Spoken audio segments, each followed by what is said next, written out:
Hello दोस्तों, नमस्कार। 10 class study point में आपका स्वागत है। आज हम लोग एक्सरसाइज 11 का वृत्तों से संबंधित क्षेत्रफल का वीडियो पार्ट 2 देख रहे हैं। आप इससे पहले पार्ट 1 को हमने बनाया है, उसको देख लीजिएगा। उसमें इंपॉर्टेंट्स बहुत सारे क्वेश्चंस हैं, ठीक है। इस पार्ट को देखने के बाद वो पार्ट अवश्य देख लीजिएगा, ठीक है। अगर आप हमारे चैनल पर नए हैं तो कृपया कर आप हमारे चैनल को सब्सक्राइब कीजिए, वीडियो को लाइक कीजिए और इस वीडियो को दोस्तों में शेयर कीजिए, ठीक है। अब इससे जो पढ़ते हैं हम लोग पार्ट 2 से बहुत ज़्यादा इंपॉर्टेंट क्वेश्चन जो है ये दिया गया है, क्योंकि यह क्वेश्चन 2019 के एनुअल सेकेंड पारी में आया है और ये 2014 के एनुअल मतलब पहली पारी में आया हुआ क्वेश्चन है। तो ये दोनों क्वेश्चन इंपॉर्टेंट है। इसके बाद और सारे क्वेश्चंस हैं, इसलिए आप इस वीडियो को अंत तक देखिएगा। आपके लिए बहुत ज़्यादा ज़रूरी वीडियो है, क्योंकि यह महत्वपूर्ण क्वेश्चन है और जो बार बार एग्जाम में आते हैं वही सारे क्वेश्चन को बोर्ड पर रखा गया है, ठीक है। तो आप इस वीडियो को अंत तक देखिए, इसको छोड़ना नहीं है यहाँ पे। चलिए देखते हैं क्वेश्चन जो है इसका। क्वेश्चन में कह रहा है क्वेश्चन बाबू कि किसी वृत्त की परिधि 462 सेंटीमीटर है तो इसकी त्रिज्या क्या होगी। बहुत ज्यादा इंपॉर्टेंट क्वेश्चन है और एग्जाम में आया हुआ है। ये 2019 एनुअल सेकेंड पारी में आया है। तो देखिए किसी वृत्त की परिधि देख लीजिए, यहाँ इस तरह का ये वृत्त हो गया, ये इसका सेंटर हो गया और ये इसकी क्या होगी बाबू, परिधि हो गया। दिया हुआ है 462 सेंटीमीटर। तो इस वृत्त की क्या करना है, त्रिज्या निकालना है और ये त्रिज्या मान लिया हम लोग आर, ठीक है। ए और ओ वृत्त की त्रिज्या है, तो लिख देते हैं परिधि बाबू। परिधि क्या दिया हुआ है, परिधि दिया हुआ है 462 सेंटीमीटर। ये वृत्त की परिधि दी है, वृत्त का परिधि दिया हुआ है 462 सेंटीमीटर और वृत्त की त्रिज्या को हम लोग बाबू मान लिए ओ ए। वृत्त की त्रिज्या क्या है बाबू, ओ ए है और यह दिया हुआ है कितना बाबू, यह दिया हुआ है आपका आर, ठीक है। तो यहाँ पर दिया है कि वृत्त की परिधि अगर देने के बाद वृत्त की त्रिज्या को आपको निकालना है। कैसे निकलेगा, चलिए देख लेते हैं। तो सूत्र जानते हैं कि वृत्त की परिधि बराबर क्या होता है बाबू, 2 पाई आर होता है। वृत्त की परिधि बराबर क्या होता है बाबू, 2 पाई आर होता है।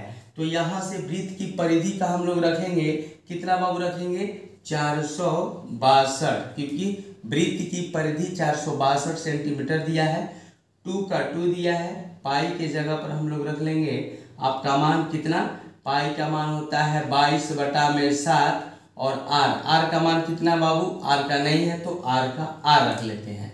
तो अब देखते हैं यहाँ से क्रॉस मल्टीप्लीकेशन करते हैं, 462 और गुणा कर देते हैं 7 और नीचे में 2 गुणे 22 आ जाएगा। नीचे में क्या आ जाएगा बाबू, 2 गुणे 22। ये 2 निकल गया नीचे और ये 22 आ गया, ठीक है ना। तो यहाँ से करते हैं 22 को क्या करते हैं 462 में भाग देते हैं। तो 22 दूनी के 44, 2 बार में और 2 हो गया यहाँ, फिर 2 तो 22 एकम 22, 21 बार में आ गया, ठीक है ना बाबू। बराबर हो गया, ये आर का आर बच गया, ठीक है। चलिए अब आगे चलते हैं। तो देखते हैं जब 21 को 7 से मल्टीप्लाई करेंगे, 21 को बाबू 7 से मल्टीप्लाई करेंगे और फिर नीचे में 2 है, 2 से भाग करेंगे, ठीक है। तो कितना हो जाएगा 21 7 के पढ़ाई खाली पढ़िए 7, फिर 7 के पढ़ा 2 वाली पढ़िए 7 दूनी के 14 बटा में 2। ये हो गया आपका आर का मान, यानी कि आर का मान अब क्या आएगा बाबू, 2 को 14 में करेंगे तो 7 बार में जाएगा, 7 दूनी के 14, फिर 6 हुआ तो 2 3 6 हो गया, फिर पॉइंट क्योंकि 1 0 2 5 10, यानी कि आर की वैल्यू बाबू क्या आ गया, त्रिज्या आपका क्या आ गया, त्रिज्या आ गया 73.5 सेंटीमीटर। और यही कह रहा था कि त्रिज्या क्या होगा आपको बताना है। तो हम लोग त्रिज्या का मान ला दिए 73.5 सेंटीमीटर। आपका त्रिज्या बाबू क्या आ गया, आंसर आ गया। बताइए क्वेश्चन को समझ में आया ना। इस तरह से हम किसी वृत्त का त्रिज्या निकाल सकते हैं अगर परिधि दिया रहेगा। अगर वृत्त की परिधि दी रहेगी तो बाबू हम लोग आसान से अब त्रिज्या का मान निकाल देंगे वृत्त की परिधि वाला सूत्र से। वृत्त की परिधि का सूत्र क्या होता है बाबू, तो 2 पाई आर होता है। पाई का मान कितना होता है बाबू, 22/7। पाई का मान कितना होता है 22/7। तो 2 की जगह पर 2 लिख दिया गया, 22/7 पाई का मान, और आर का मान निकालना था। उस आधार पर हम लोग आर अर्थात त्रिज्या का मान इसमें निकाल दिए। तो अगर जब भी क्वेश्चन पूछेगा कि वृत्त की परिधि देने के बाद त्रिज्या निकालने के लिए, तो आपका बनाने का जो बेसिक कंसेप्ट होना चाहिए वह यही होना चाहिए, और आराम से इसका आंसर बन जाएगा। ठीक है ना बाबू। चलिए अब अगला क्वेश्चन हम लोग देखते हैं। अगला क्वेश्चन दूसरा नंबर है कि दो वृत्तों की त्रिज्याएं क्रमशः 8 सेंटीमीटर तथा 6 सेंटीमीटर है। कह रहा है दो ठो वृत्त है, उसकी त्रिज्या बाबू कह रहा है 8 सेंटीमीटर, इसका ओ ए मान लेते हैं त्रिज्या, ठीक है। तथा दूसरा जो वृत्त है उसकी त्रिज्या दिया हुआ है 6 सेंटीमीटर। उसकी त्रिज्या बाबू क्या दिया हुआ है 6 सेंटीमीटर। तो 6 सेंटीमीटर भी ले लिए। फिर है तो उस वृत्त की त्रिज्या क्या होगी, मतलब अब दूसरा वृत्त, उस वृत्त की त्रिज्या क्या होगी जिसकी परिधि इन दोनों वृत्तों के परिधियों के योग के बराबर है। देखिए इसको बोलते हैं परिधि। कह रहा है कि इन दोनों वृत्तों के परिधि जब मिल जाएगा तो एक और नया वृत्त बनेगा, तो उस वृत्त की त्रिज्या क्या होगा। मानकर चलिए ये कहलाता है बाहर वाला गोला परिधि, और ये कहलाता है बाहर वाला गोला परिधि। ये दोनों परिधि मिलकर एक नया वृत्त बन रहा है। तो देखिए मान तब तो ये बड़ा वृत्त बनेगा, क्योंकि दोनों वृत्तों के परिधि लिया जा रहा है। तो इसको हम दोनों वृत्तों के परिधि को क्या कर दिए, दोनों वृत्तों को परिधि को जोड़कर एक नया वृत्त की परिधि हमने बनाया। तो कह रहा है कि इसकी त्रिज्या क्या होगी। इसकी त्रिज्या को हम लोग r मान लिए, इसकी त्रिज्या को हम लोग r1 मान लिए, इसकी त्रिज्या को हम लोग r2 मान लिए, और इसकी त्रिज्या को हम लोग कैपिटल R मान लिए, बड़ा वाला R मान लिए। ठीक है। तो अब यह वृत्त की जो त्रिज्या है बाबू वह निकालना है। तो पहला वाला वृत्त की त्रिज्या दे दिया है 8, दूसरा वाला वृत्त की त्रिज्या दे दिया है 6, तो तीसरा वाला वृत्त की त्रिज्या हम लोग मान लिए कैपिटल R, बड़ा वाला R। तो कैसे बनेगा देख लीजिए। कह रहे हैं कि उन वृत्त की त्रिज्या क्या होगी जिनके परिधि इन दोनों वृत्तों के परिधि के योग है। तो इस वृत्त की परिधि देखिए, वृत्त ये फर्स्ट वाला वृत्त हो गया, इसको फर्स्ट नाम भी दे सकते हैं, फर्स्ट वृत्त, सेकेंड वृत्त, ठीक है ना। तो फर्स्ट वृत्त का परिधि प्लस, ठीक है ना बाबू, दूसरा, ठीक है ना, दूसरा वृत्त का परिधि बराबर क्या हो जाएगा, ये हो गया आपका बड़ा वृत्त, इसको 3 मान लीजिए, तीसरा वृत्त का परिधि। बात समझ में आ गया। क्वेश्चन में है कि पहला वाला वृत्त की परिधि दूसरा वाला वृत्त के परिधि जब जोड़ रहे हैं तो मिल जा रहा है तीसरा वाला वृत्त के परिधि के बराबर, ठीक है ना। तो अब वृत्त की परिधि का सूत्र क्या होता है, तो सर जी 2πr होता है, इसमें r को r1 माने हैं, ठीक है। अच्छा अब प्लस इस वृत्त की परिधि का सूत्र क्या हो जाएगा 2π, अब यहाँ पर r2 माने हैं, ठीक है। अच्छा तीसरा वृत्त की परिधि क्या हो जाएगा 2π और r, यहाँ पर r कैपिटल R हो गया है, ठीक है ना। यहाँ पर r1 ले लिए हैं, यहाँ पर r2 हो गया है, और यहाँ पर बाबू आपका कैपिटल R हो गया है त्रिज्या के स्थान पर, ठीक है।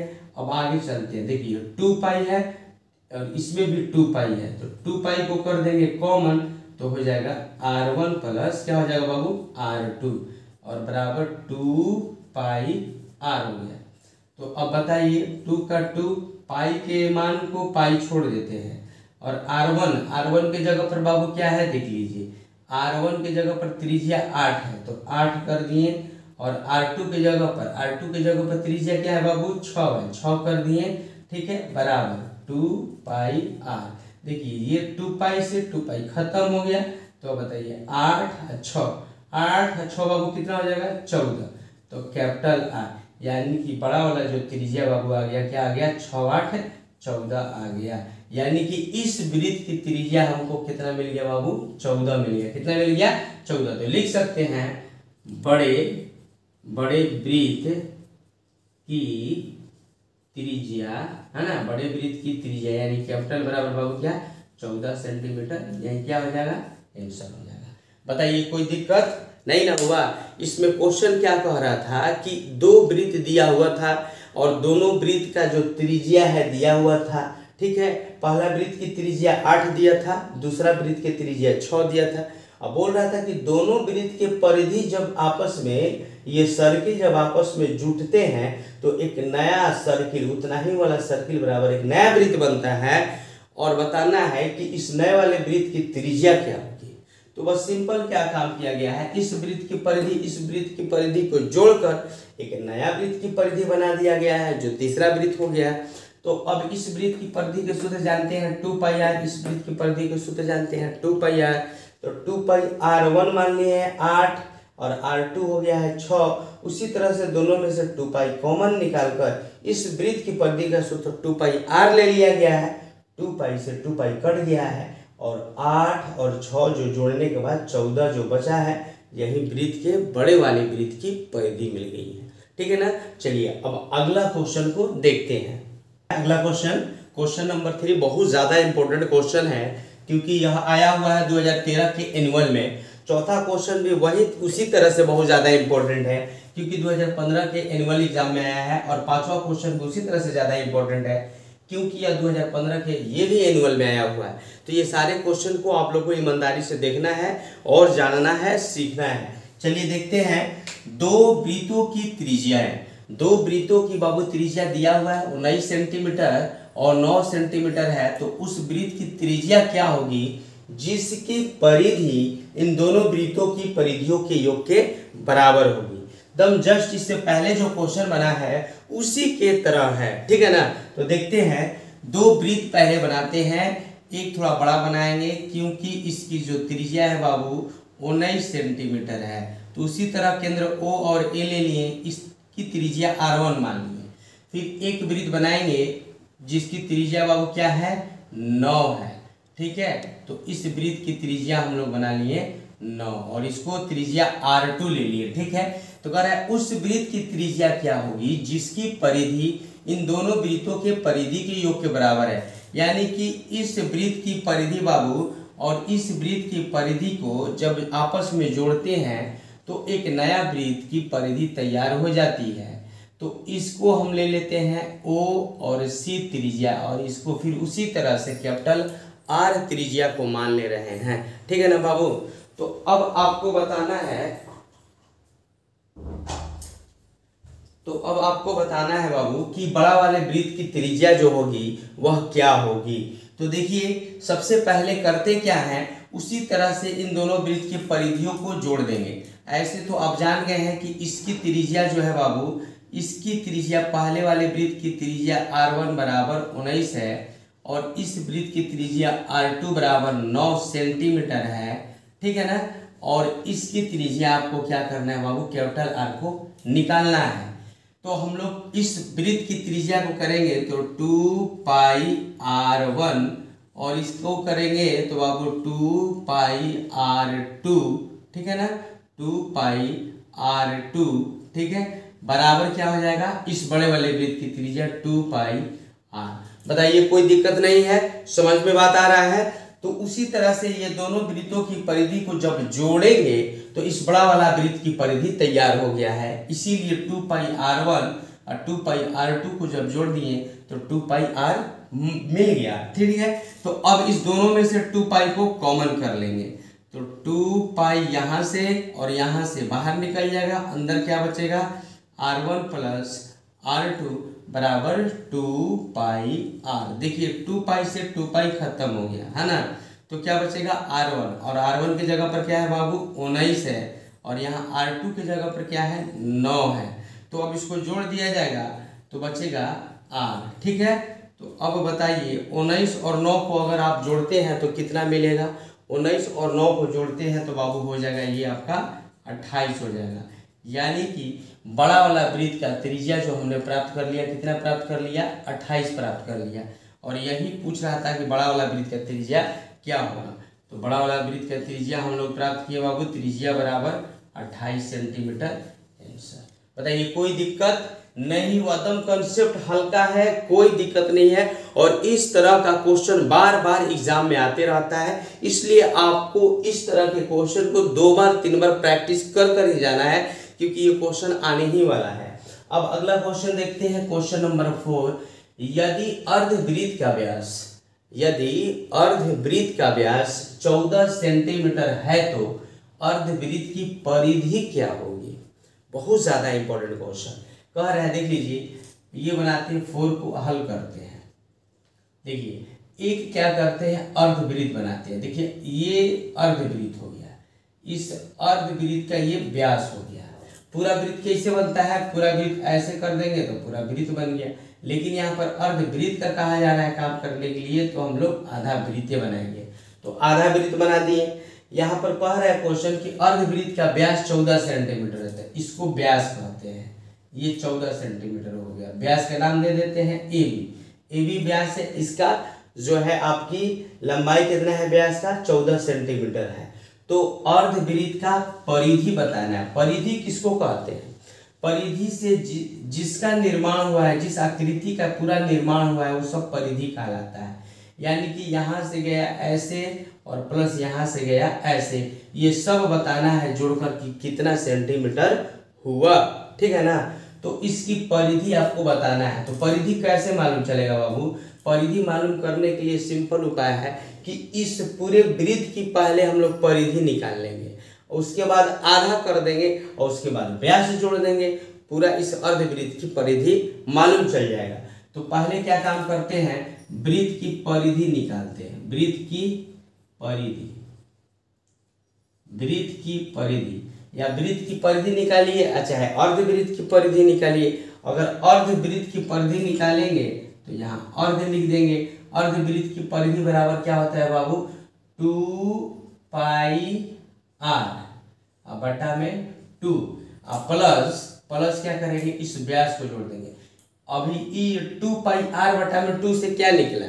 2πr बटा में 2 से निकला ये इसका मान, यानी कि नीचे ए से चालू होते हुए बी का मान निकला। अब प्लस इसमें अगर हम 14 जोड़ देते हैं तो ये ऊपर वाला भी मान निकल गया, यानी कि सब जुड़ गया। अर्धवृत्त की परिधि का सूत्र यह हो गया।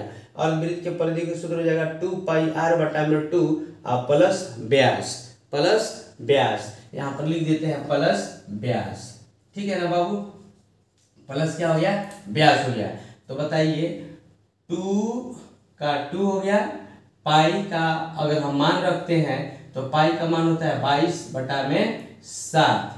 22 बटा में बाबू 7 कर दिए। आर का मान कैसे मालूम चलेगा?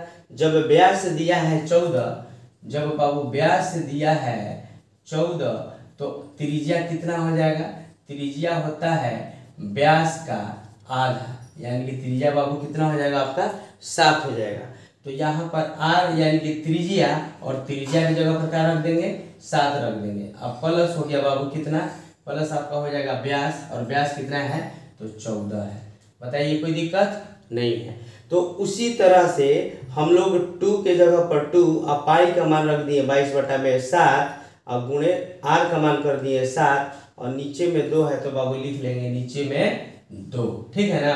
अब देखिए कट क्या रहा है, ये 7 से 7 कट गया, ये 2 से ये 2 कट गया, तो बच गया आपका क्या बाबू? बच गया 22। ठीक है, और प्लस 14, 22 प्लस 14, तो जोड़ देंगे 22 और 14 कितना होता है? तो 36 हो गया सेंटीमीटर आंसर।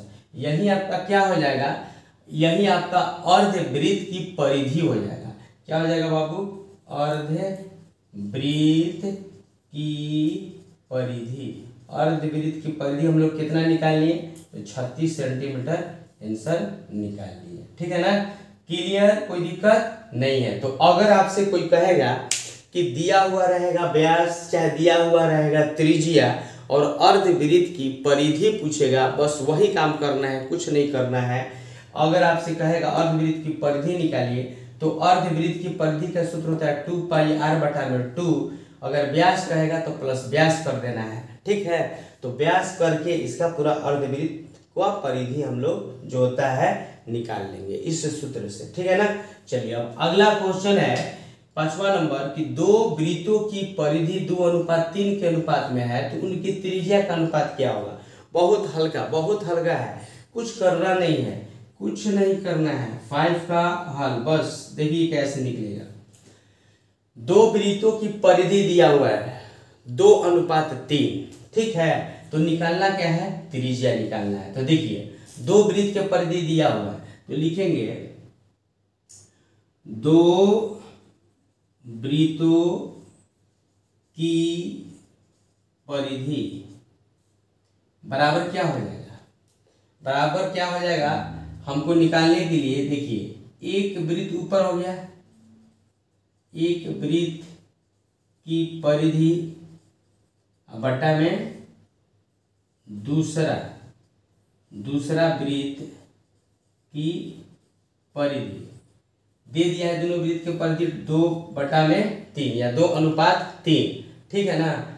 अब नीचे तो दिखाई शायद नहीं देगा, देखते हैं नीचे दिखाई नहीं देगा तो बगल में थोड़ा सा हम बना रहे हैं, समझिएगा ध्यान से। देखिए एक वृत्त की परिधि आपका सूत्र क्या होता है, 2πr, तो r इसको r1 मान लीजिए। इस दूसरा वृत्त के परिधि क्या होता है 2πr2 मान लीजिए, और दिया अनुपात कितना है 2/3 दिया है, तो 2π से 2π खत्म हो गया, तो r1:r2 बराबर 2:3। यही क्या हो जाएगा, आपका आंसर हो जाएगा, क्योंकि 2π कट गया तो r1/r2 हो गया बराबर 2/3 हो गया, तो 2:3। यानी कि जब दो वृत्त की परिधि 2:3 रहेगा, ठीक है ना, 2:3 रहेगा तो उसका त्रिज्या का अनुपात भी क्या होगा 2:3 ही होगा। जिस तरह से पहला क्वेश्चन हम लोग बनाए हैं तो इसका आंसर 36 सेंटीमीटर आया है, तो यहाँ पर 36 सेंटीमीटर सही हो गया है, 36 सेंटीमीटर। उसी तरह से अगर कोई भी दो वृत्त की परिधि दिया रहेगा जिस अनुपात में, तो उसका त्रिज्या का अनुपात वही 2:3 ही होगा, ठीक है ना। वृत्त की परिधि जितनी रहेगी उसी अनुपात में इसकी त्रिज्या का भी अनुपात रहेगा। तो यहाँ पर समझ में आ गया, तो r1:r2 क्या हो जाएगा 2:3 हो जाएगा, इसका त्रिज्या 2:3 के रूप में होगा। तो बताइए कोई दिक्कत नहीं है इस क्वेश्चन में।